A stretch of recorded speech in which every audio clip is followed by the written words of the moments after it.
UFOs are now hauntingly familiar. They have shared our skies for an uneasy 50 years. Eyewitness accounts testify to their breathtaking speed, unparalleled maneuverability, and uncanny silence. They are different than any aircraft made here on Earth. These stealthy visitors are called UFOs, unidentified flying objects. They have shown up unexpectedly in photographs taken all across the globe. Yet if we turn back the pages of history, there are intriguing hints that UFOs have been with us all along. Perhaps even as far back as 12,000 years ago, when our ancestors found shelter in the darkness of caves. The walls of these primitive dwellings were often painted with figures of hunters and the animals they hoped to snare. Recently, other images have come to light. These tracings were made from caves in France and Spain, and they show pictures not ordinarily associated with hunting. Their shapes are very peculiar because they do oftentimes look like UFOs and saucers. And I'm not saying that they are UFOs or that they do represent craft of any type, only that they have a similarity to what we now perceive as maybe craft from another planet as UFOs. And one wonders where the cave people were getting the impetus for putting these on their walls. Obviously, putting paintings on cave walls was a laborious process, and you would only put down the most important things of your daily life. And here these objects appear not once, not twice, but fairly numerous times on the cave walls. The advance of civilization brought us out of caves and into cities. Some 4,000 years ago, scribes recorded what sounds like the sighting of UFOs during the reign of a pharaoh named Thutmose III. In the year 22 of the third month of the winter, a circle of fire appeared in the sky. After some days it became more numerous and shone with the brightness of the sun, extending to the very limits of the heavens. Royal Records of Thutmose III, 1480 BC. A millennium later, young Alexander the Great conquered his way across the known world. In 332 BC, he laid siege to the Phoenician city of Tyre, and accounts from both sides report that shield-shaped silver objects appeared in the sky. One supposedly sent down a beam of light that destroyed the city walls. Even the Bible itself contains passages that some say refer to alien spacecraft. I looked, and behold, a stormy wind came from the north, a great cloud with fire flashing through it, and a radiance round about it, while out of the midst of it gleamed something with a luster like that of shining metal. Ezekiel, verse 1. There are a number of reports from the past, and I believe that some of them are quite legitimate. But one of the things is you can't interview witnesses, of course. You can't get independent witnesses. You can't ask, well, what angle was it above the horizon? The problem we have with them is we have to take them totally at face value. It's always important in looking at these to remember that there are a lot of strange astronomical phenomena that only occur once in a while, like a star going supernova and suddenly appearing in the sky, or a comet which appeared unexpectedly. And so you always have to look at these from the point of view of astronomy. There could be some atmospheric phenomenon or an astronomical phenomenon that they were depicting as something supernatural. As the scientific awareness of the population grew, superstition was replaced by knowledge of what was actually going on in the heavens. However, when an object would fly across the sky and stop, or hover, or seemingly descend to the ground, or maybe exhibit many different color changes or change shape or what have you, then even those people knew that they were looking at something out of the ordinary. The residents of Nuremberg, Germany, had just such an experience on April 4th, 1561. On that day, the skies above the city filled with a chaotic array of tube-shaped objects and balls of light. Eyewitnesses called it a frightful spectacle. Chronicles of the time also report extraordinary displays over Basel, Switzerland during the summer of 1566. These events were depicted in primitive woodcuts made by eyewitnesses. However, it was the talented master artists that have left us the most fascinating images. In 1998, an Italian writer named Daniela Giordano earned an award for her landmark study of the enigmatic flying objects depicted by Renaissance artists. She discovered that not only did the artist have these objects in the picture, but he also had people looking at these objects and shielding their eyes, as though the people were actually noting with amazement that something unusual was in the sky. It's unknown why the object's there, but it does appear, and it looks like a UFO. This apparently traditional religious work is known as the Madonna and Saint Giovanni. Here too, a witness to the flying object is placed unobtrusively, yet unmistakably, in the background. And it's very obvious that this person's attention is directed to the flying object. And the artist obviously wanted viewers of the painting to see that not only is there the Madonna in the painting, but that there's also an object in the background. Curious airborne craft show up in other media as well. These tapestries from the 1500s depict the life of the Virgin Mary. Lurking in the background is the familiar shape of a 1950s-style UFO.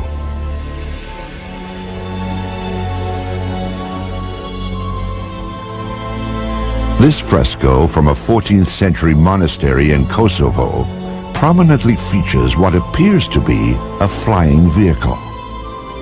On this French coin, minted in 1680, a ray of light beams down from a colossal wheel-shaped object.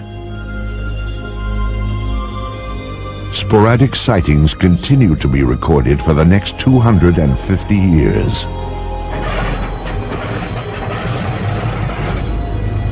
In the 1940s, World War II pilots joined the long list of UFO eyewitnesses. Some of these pilots would later come forward to tell their stories as interest in UFOs increased after the war. Pilots on all sides of the conflict, the Axis and the Allied pilots, reported strange objects, sometimes flying off the wingtips of their airplanes, and seemingly exhibit intelligent maneuvering. If you tried to fly the airplane toward it, the object would fly along with you and just keeping off the wing, or dive down or fly above. You couldn't catch up with it. I talked to a pilot of a B-24 bomber during World War II, and he said one circled around their airplane. Round, smooth, sleek. They all expected to die instantly because this must be a new German secret weapon that was going to shoot them down. We sure don't have anything that looks like that and flies like that. I have one account where they actually fired out and they seemingly went through it. They didn't damage the object at all. Allied pilots thought they were secret weapons of the Germans. Germans thought they were secret weapons of the Allies, England and America, and they were even seen in the Pacific theater. However, after the war, it became clear that neither the Allies nor the Axis had produced these super aircraft. Someone else had. And they did exhibit maneuvering that, again, was much like the types of objects that were seen immediately after the war ended and called flying saucers at that time. Many believe that in July of 1947, near the top-secret airbase at Roswell, New Mexico, the United States military finally got a close-up look at these mysterious spacecraft. The Army Air Forces has announced that a flying disc has been found and is now in the possession of the Army.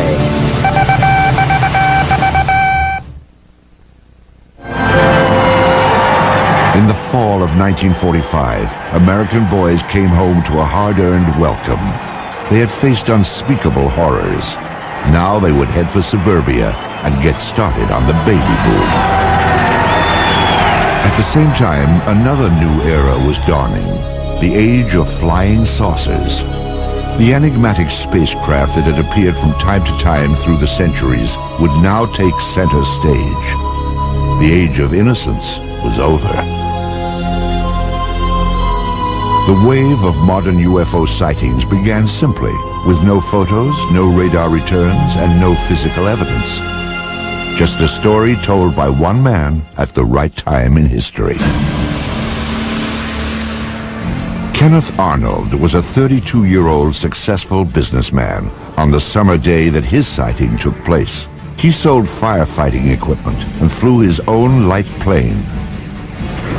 On Tuesday, June 24th, 1947, Arnold was flying toward Mount Rainier above the Cascade Mountains of Washington State. The air was smooth and clear as he reached 9,200 feet and noticed a bright flash.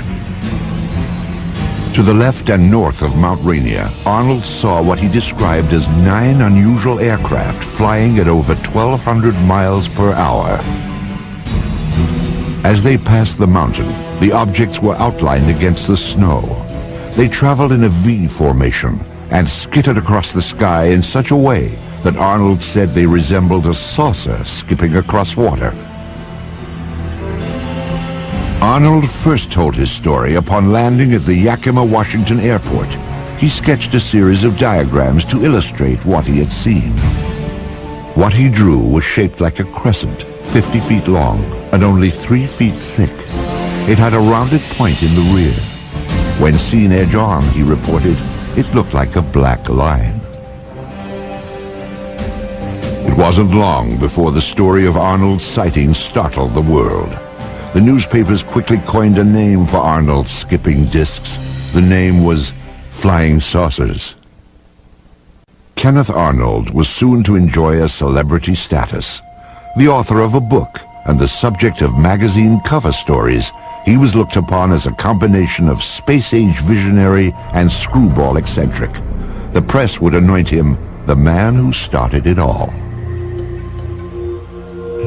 In the days and weeks after Arnold's landmark flight, flying saucers became big news. Sightings were reported across the country. Indeed, at that time, more people knew about flying saucers than about the Marshall Plan for the post-war reconstruction of Europe. But one incident above all established flying saucers in the public mind. Roswell, New Mexico lies deep in the empty expanse of the American Southwest. Today, its very name conjures up memories of a supposed UFO crash and government cover-up. It is remembered as the Roswell incident. In the summer of 1947, the Army airfield in Roswell was home to the elite 509th Bomb Group. During World War II, the B-29s that carried atom bombs to Hiroshima and Nagasaki had originated here, and so would an event that gave substance to the belief in flying saucers. Headline edition, July 8, 1947. The Army Air Forces has announced that a flying disc has been found and is now in the possession of the Army. Army officers say the missile, found sometime last week, has been inspected at Roswell, New Mexico, and sent to Wright Field, Ohio, for further inspection. Walter Hott was Public Information Officer of the 509th Bomb Group. He was the official instructed to dispatch press releases to the radio station and newspapers in Roswell. The story fed the imagination of the country, but has been the source of controversy ever since. The press release that I received stated that we had in our possession parts of a crashed flying disc. The material was found on a ranch north of Roswell. Then the story abruptly changed. General Roger Ramey took command of the Roswell situation and issued a new statement. It wasn't a flying disc after all. To me, I think it was one of the slickest cover-ups by admitting that we had the material, and then a higher authority says, no, you don't. Flying saucer or weather balloon? Both Air Force stories couldn't be true. One fact was undisputed. Something had crashed at Roswell. A rancher named Mac Brazel discovered the metallic debris in this isolated rangeland outside of town. The wreckage was strewn over more than half a mile, and Brazel alerted the base, assuming a military plane had crashed.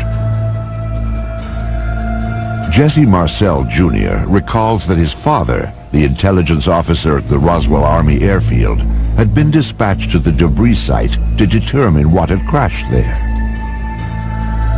The night that my dad came home, he was very excited. He woke my mother and myself up and said he wanted to show us something very strange. And as I recall, he said this was parts of a flying saucer. I was 11, almost 12 at the time, and I had seen pieces of an airplane and weather balloons and things like that, but this was not like anything that I'd ever seen before. And the most intriguing portion of the debris that I recall seeing was what appeared to be I-beams.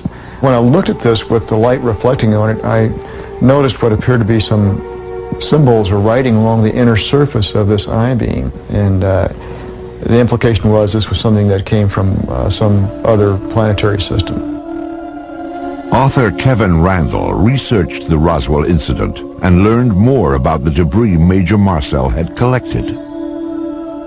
You have something called metal foil, been described by various people as like tin foil or lead foil. You wad it up into a ball, you drop it on the table, it unfolds itself and there's no sign of a crease. Randall interviewed some people who say they actually handled the mysterious wreckage back in 1947.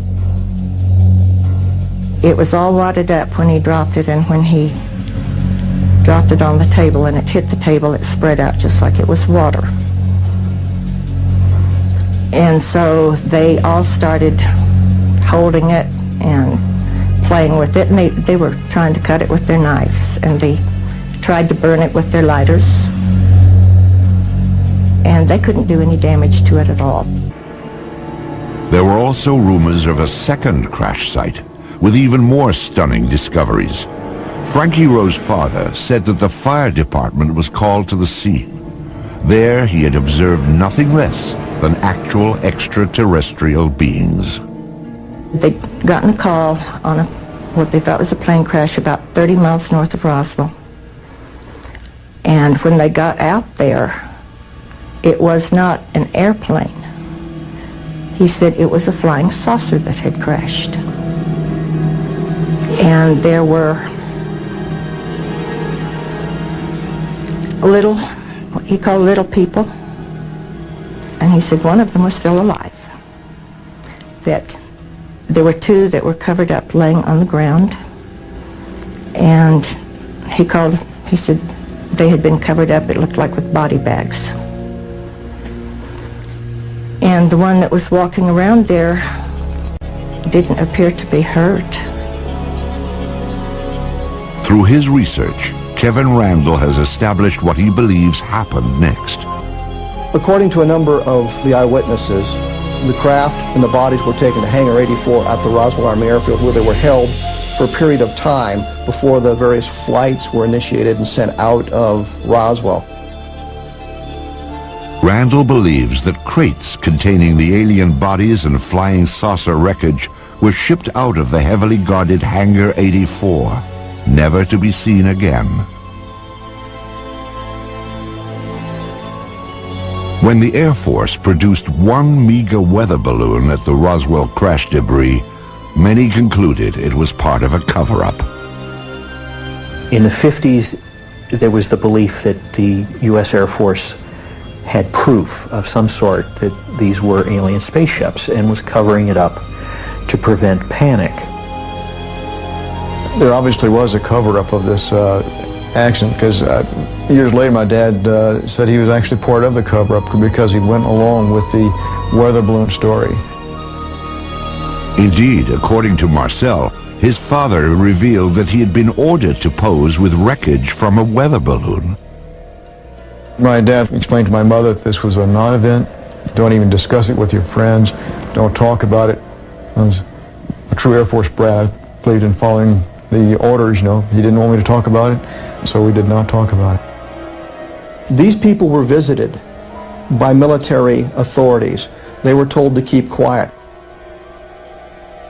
Frankie Rowe recalls such a visit from a man in a uniform. He started getting louder and he kept saying, "Don't you understand? You did not see anything." And he had a nightstick type of thing with him that was kind of hanging on his belt. And he took that out and he got very loud and he started talking, and every time he would make a point, he would hit his hand with the nightstick. So he would say, "You didn't see anything, you were not there." And he said, "If you ever say one word about this the rest of your life, we will split up this family. If that's not enough," he said, "you know, this is a big desert out here. We can take you out in the desert." And he said, "No one will ever find your bodies." If this disturbing account is true, it can only be described as a death threat, a warning to remain silent about the Roswell incident. What was so vital to protect? In January of 1948, the Air Force would launch an investigation into the escalating flood of UFO reports.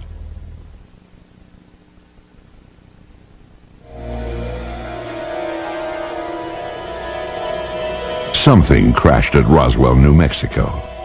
But whether the object that fell from the sky in July of 1947 originated here on Earth or somewhere in outer space has been hotly debated for more than a half-century. Perhaps it truly was a weather balloon, as the Air Force insists. If so, that would deflate one of the seminal events in the history of UFOs. However, if the object was in fact extraterrestrial, the issue then becomes, what business did it have at Roswell? At the time of the Roswell crash, New Mexico was host to the most advanced military and scientific experiments on the face of the planet. In fact, the Roswell area was the only place in the world where testing of cutting-edge radar, rockets, and nuclear weapons could all be found. Perhaps these lurking UFOs had become a threat to national security. The Air Force quietly began investigating the rash of post-war sightings in January of 1948. This inquiry was codenamed Project Sign, and by October, it would reach a truly stunning conclusion. Project Sign wrote a final report called The Estimate of the Situation, which concluded that UFOs were interplanetary vehicles. You can imagine that this didn't go over well at the Pentagon. The government could not have the idea of UFOs as interplanetary spacecraft coming out when they'd been trying to cover up the Roswell crash. It went all the way to the Chief of Staff of the Air Force, who said, "I don't find this document particularly persuasive." He batted it back down and fired practically everybody in Project Sign. The people who were left at Project Sign could read the handwriting on the wall. If you said they were extraterrestrial, you lost your job. Your career was over. After the purge, the inquiry was revamped as Project Grudge, a name that may have suggested a certain skepticism. An Air Force insider actually characterized Project Grudge as the dark ages of UFO investigation. In August of 1951, this V-shaped pattern of objects appeared over Texas and became known as the Lubbock Lights. Grudge said it was a flock of birds reflecting the glow of the city. This film was submitted from Great Falls, Montana in 1950. It depicts bright white dots moving behind the smokestacks of a grain mill. The photographer described the objects as shiny, bright, and metallic, like polished silver.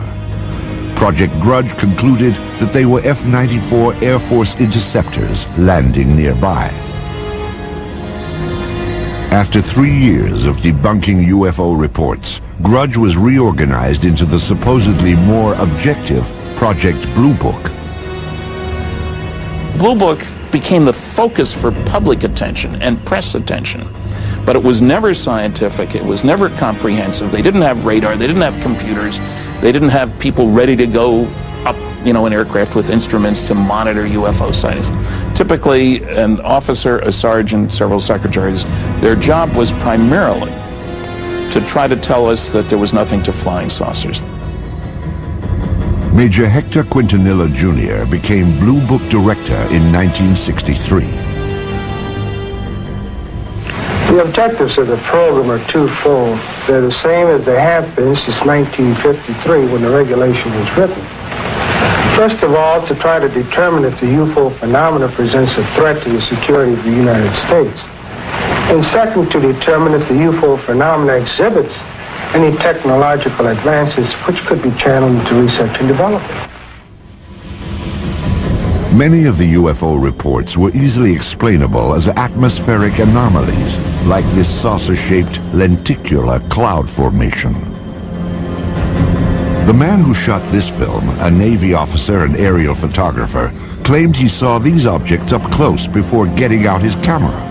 He said they were disc-shaped and gunmetal colored. Blue Book determined they were high-flying birds. Astronomer J. Allen Hynek, a Blue Book consultant for its entire 16-year run, had this assessment of the project. Quote, "When Major Quintanilla came in, the flag of the utter nonsense school was flying at its highest." Blue Book's most notorious nonsense came in March of 1966, when it dismissed a wave of credible sightings, including many by policemen, as swamp gas. In December of 1969, the Air Force closed down Project Blue Book and washed its hands of UFOs. Few scientists were willing to approach the subject. However, there were some who embraced UFOs without reservation.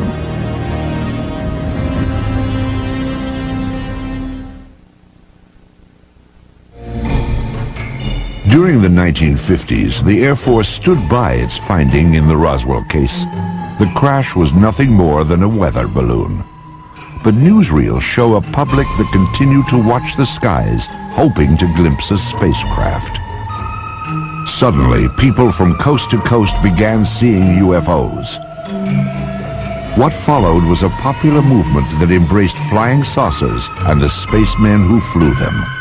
Ready or not, the flying saucers were coming. Within a matter of several days, I will myself make what might be called a flying saucer, although I don't choose to call it that because it may not respond to our controls. To the vast majority of the people in the late 40s and 1950s, flying saucers were a terrific novelty. And there was a great deal of popular fascination. There were cheesy science fiction films based on the idea that Martians were invading the Earth in flying saucers. Popular magazines printed on pulp paper would hit the newsstands in time to cash in on the trend and expand it to legendary proportions. The man behind those flying saucer legends was publisher Raymond Palmer. Palmer was a man who in his youth had been severely injured, and so he was crippled up, and he was what you would call a hunchback, I guess. He had the instincts of a carnival barker. He liked to put something over on you. And the thing about Palmer was that his fans liked having Palmer put something over on them. It was Palmer's Fate magazine, later called Flying Saucers magazine, which helped spread the idea of UFOs in the 1950s. Spacecraft from around the universe played across these colorful pages. It was here that the UFO was finally identified. Now everyone knew they were spaceships from other worlds. What followed was a craze in the 1950s known as the contactee movement. Contactees were people who said that they had made contact with space people. I was aboard a flying saucer in the Nevada desert on 11 different occasions. I was taken into this monstrous saucer by one of the men and confronted with a lady captain. Beautiful complexion, beautiful appearing woman, and they're peaceful people. They mean no harm to us. They come down here to investigate what's going on Earth, and they certainly convinced me that they're peaceful, and they come from another planet they call Clarion. They told me there was life on Mars and that there were life on other planets as well, and all planets except Earth had interplanetary means of travel. The man credited with starting the contactee movement was a Polish immigrant and self-styled philosopher named George Adamski. In his book, Flying Saucers Have Landed, Adamski claimed that in 1952 he had been aboard an alien spacecraft. I was picked up on a desert, in California desert, and I was taken to the mothership and they were flown around, not too close to the moon, but with instruments, similar, you might say, except it wasn't a camera, it was regularly sort of a telescopic instruments that we were able to see what was on the moon on the other side of it, see? Adamski's book detailed his meeting with a man from Venus called Orthon. There were also photographs of the spaceship he supposedly flew in. Adamski's books also reflected the political climate of the 1950s, like growing concerns about the arms race between the United States and the Soviet Union. When Orthon departed, he would leave behind these enigmatic footprints. Adamski said they contained a message urging an end to nuclear testing on Earth. In a similar vein, other contactees spoke of aliens from utopian planets who wanted to prevent all-out nuclear war. Best of all, these aliens looked just like us. I have a picture here of the gentleman who escorted me through the craft, and I would like to show it and describe it. This gentleman, he appeared almost as I am, except that he was about 5 feet 10 inches tall, weighing about 150 to 155 pounds, and they all appeared about that same size, including the lady. George Adamski would publish 2 more volumes on his contacts with beautiful space people from Saturn and Mars. He even had opportunity to take home movies of the scout ships that transported him, guided by robot pilots from Venus. The impact of Adamski's tales led to an explosion of flying saucer clubs and conventions. As the flying saucer phenomena continued into the 50s, civilians began to become very interested, of course, people did, and clubs formed up with a classic meaning of the term club, hobbyists, as it were, that were just interested in the wilder, esoteric aspects of the phenomena, particularly the stories of people who said they were in contact with aliens. Many of the contactees would gather at the largest flying saucer festival of all time. It took place in California at a place called Giant Rock in March of 1954. It attracted over 5,000 outer space enthusiasts. How many trips have you made to outer space? Well, I'd say 350 or a few more. When was the last one? Well, first part of June. And who did you go with? Well, people from Jupiter. I have made telepathic contact for the past 8 years with many space people from many areas of space, both inside and outside of the solar system. Lectures were given from the Giant Rock, and stalls were set up to sell books, photos, and space-age souvenirs. Most importantly, conventions like this gave the contactees a place to exchange ideas, rumors, and reports. But I do believe what I see. And I am one of those who was inside a flying saucer. I seem to become one with the entire universe. Everything in the universe seemed to be contracted down to one small dot. What were their clothes like? The woman had a radiant red box-pleated skirt and a black velvet appearing blouse and a black and red tam or beret, and the men had clothes very similar to our Greyhound bus drivers. Contactees also described the alien spacecraft they had seen in astonishing detail. On July the 12th, I took a trip in a flying saucer, which I am pointing right here. The saucer was well equipped with rooms bedrooms, bathroom, toilets, and this saucer. I went up into Mars, over the moon, Venus, Clarion, and Orion. When I say Orion, I do not mean Orion. It is a planet outside of our galaxy. Also popular among contactees was a belief that startling evidence was about to be revealed.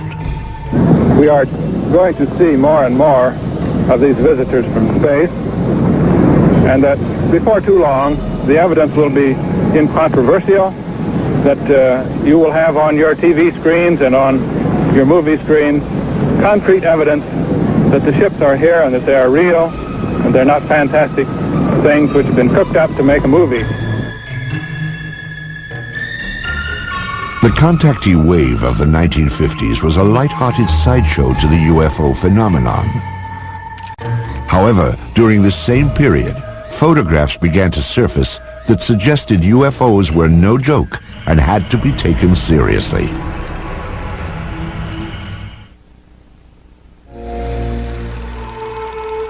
They are round, they are cigar-shaped, and they are cylindrical.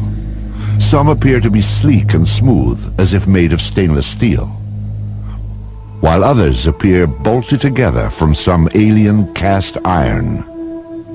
At night, they are described as having flashing lights. They appear without warning, streak across the sky, and disappear. Many UFO films and photographs have been identified as natural phenomenon or hoaxes.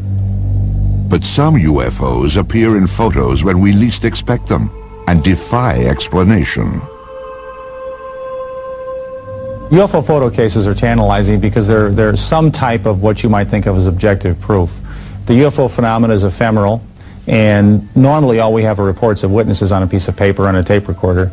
But with photos, you think you have something physical. Indeed, photos offer some of the most convincing evidence that extraterrestrial aircraft may be real. This series of photos remains among the most compelling examples of what ufologists call a daylight disk. The photographs were taken on July 29, 1952 by George Stock, outside of his lawnmower shop in Passaic, New Jersey. Stock reported that as he was working outside at 4:30 p.m., he looked up to see something unusual flying overhead. Using an inexpensive box reflex camera, he snapped pictures of what he described as a disc-shaped object with a metallic bottom. It hovered momentarily, then accelerated and flew away. All that remains of this astonishing daytime visitation are a few pictures. But are photos reliable evidence for UFOs?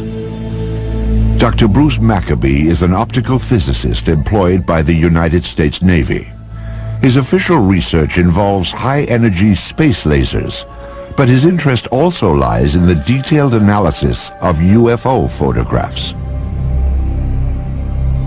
Of particular interest to Dr. Maccabee are photos which show no evidence of a hoax or misidentification and cannot be otherwise explained.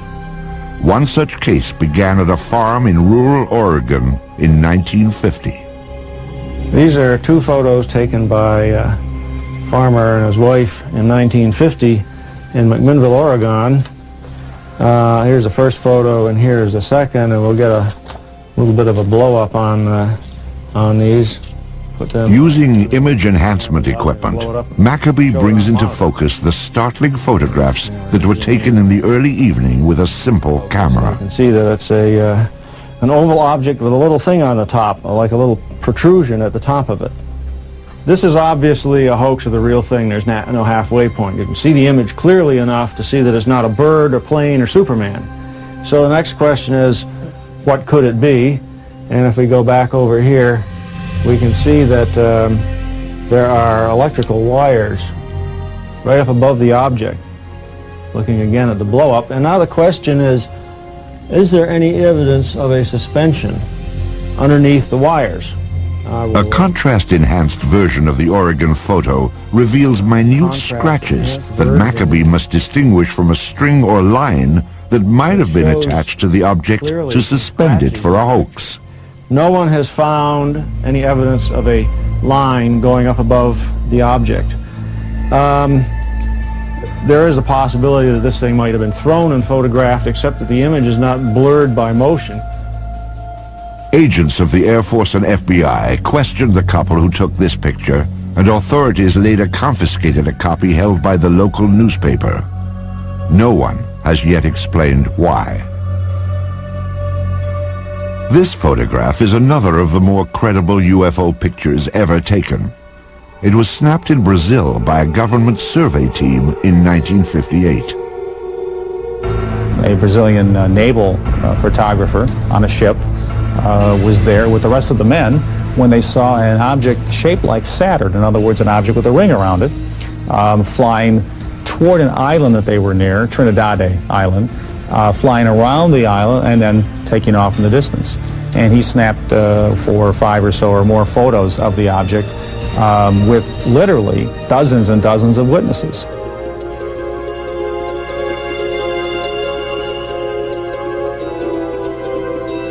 The sighting lasted nearly 2 minutes. First, the object was reported to have approached the island, then it disappeared behind a mountain. It then reappeared before moving off at high speed toward the sea. This is clearly a structure that somebody built. It doesn't look like anything that we have on Earth. There were all these witnesses who saw the picture being taken. For these reasons, the photographs are unusually evidential and have to figure in any kind of case for the reality of UFOs as somebody's technology. Because this is a multiple witness case done by scientists and a professional photographer, and it has many photographs, it probably has to be taken seriously as the #1 photographic case in UFO history. Soon after the photos were taken, Brazil's president, Juscelino Kubitschek, ordered them released to the press. His action stands in stark contrast to the apparent secrecy of official UFO inquiries in the United States, beginning with the Roswell incident in 1947. Even today, requests for government records are routinely refused. Documents that are released are often censored to the point of uselessness. Perhaps it is no surprise that many suspect a government cover-up and conclude that unidentified flying objects may indeed originate somewhere other than Earth.